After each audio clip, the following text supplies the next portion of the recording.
Olá, sejam bem-vindos mais uma vez ao DA Esportes. Se você é novo por aqui, inscreva-se no canal, ative o sininho das notificações. Se puder, curta e compartilhe o nosso vídeo. A partir de hoje aqui no canal, nós vamos conhecer a história das Copas, né? Vamos aí mergulhar vamos dar uma volta ao passado e conhecer a história daquela que é a maior competição de futebol de seleções do planeta, o grande evento de futebol de seleções do planeta, a Copa do Mundo, né? E vamos aí, Copa a Copa, aí, conhecer a história das Copas do Mundo. E vamos começar pela primeira Copa do Mundo, a Copa do Mundo de 1930, que foi sediada no Uruguai, né? Foi a primeira Copa do Mundo, que foi um marco histórico que transformou o futebol de um esporte olímpico, né? Porque o futebol, né, até 1928, 29, era um esporte com moldes olímpicos e se tornou um fenômeno global, né? Em 1930, né, o mundo era bem diferente, né?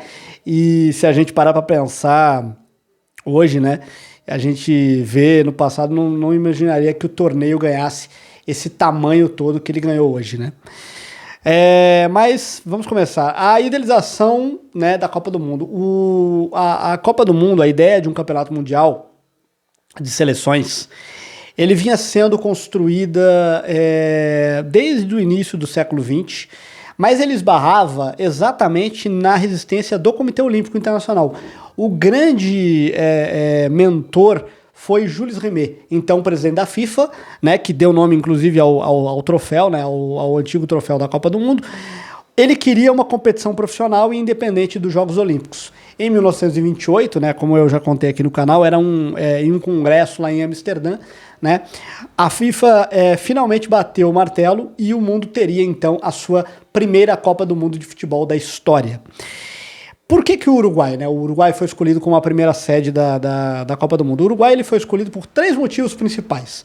Primeiro, o domínio técnico, né? Eles eram os atuais bicampeões olímpicos em 1924 e 28, como eu contei aqui naquele vídeo, né, anterior aqui. Se você ainda não viu, vá lá ver. É um vídeo interessante do porquê que o Uruguai se considera tetracampeão mundial.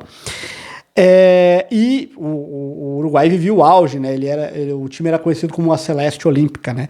Dois, era o centenário da Constituição, né, do país. Ele comemorava os 100 anos da sua primeira Constituição em 1930, né?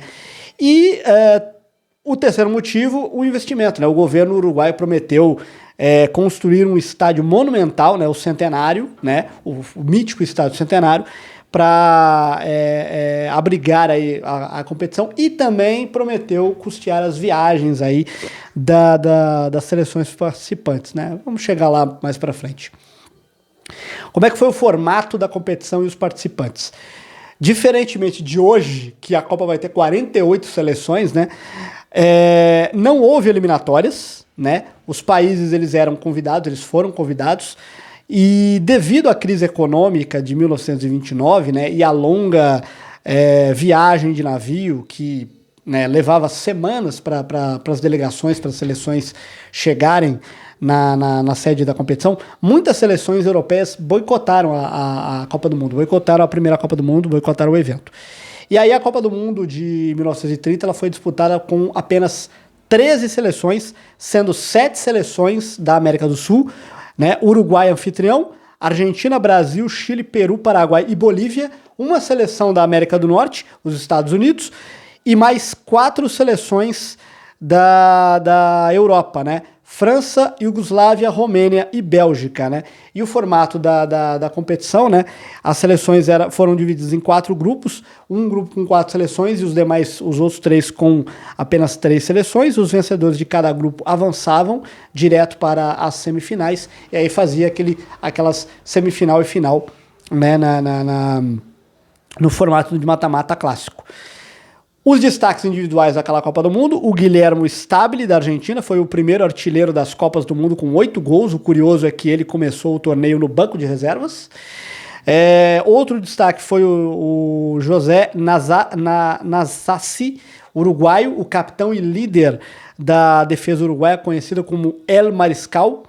O Pedro o Pedro Cea, também do Uruguai, autor de gols aí cruciais, inclusive na final contra a Argentina, e o Lucien Lohan, né, o Lucien Lohan da França, o homem que marcou o primeiro gol da história das Copas do Mundo, né, o francês Lucien Lohan, né, marcou o primeiro gol aí da história das Copas do Mundo contra a seleção do México.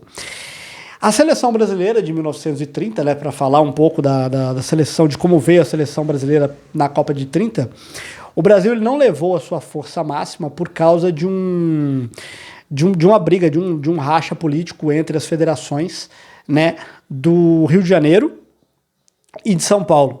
O resultado foi que apenas jogadores de clubes cariocas viajaram, com exceção do craque Araquém Patusca, né, que ele estava em litígio ali com o Santos, e aí ele disputou a Copa do Mundo de 1930. A campanha do Brasil, né, o Brasil estreou perdendo para a Iugoslávia por 2-1, e embora tenha goleado a Bolívia por 4-0 no segundo jogo, ele acabou sendo eliminado precocemente. O craque daquela seleção brasileira era o Preguinho, né? Preguinho era um jogador do Fluminense, foi o grande nome daquela seleção, marcando o primeiro gol do Brasil em Copas do Mundo. E uma curiosidade, né, é que o uniforme brasileiro ainda não era a famosa amarelinha que nós vemos hoje, né? O Brasil jogava de branco com detalhes em azuis, né?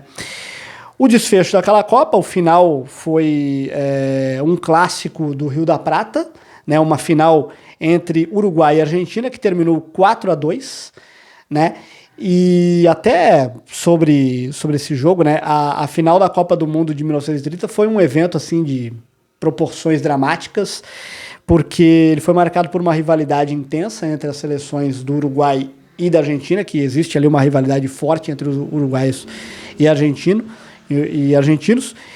e naquela época eram levadas a um patriotismo assim fervoroso, assim, foram levadas a um patriotismo fervoroso entre os dois países, né?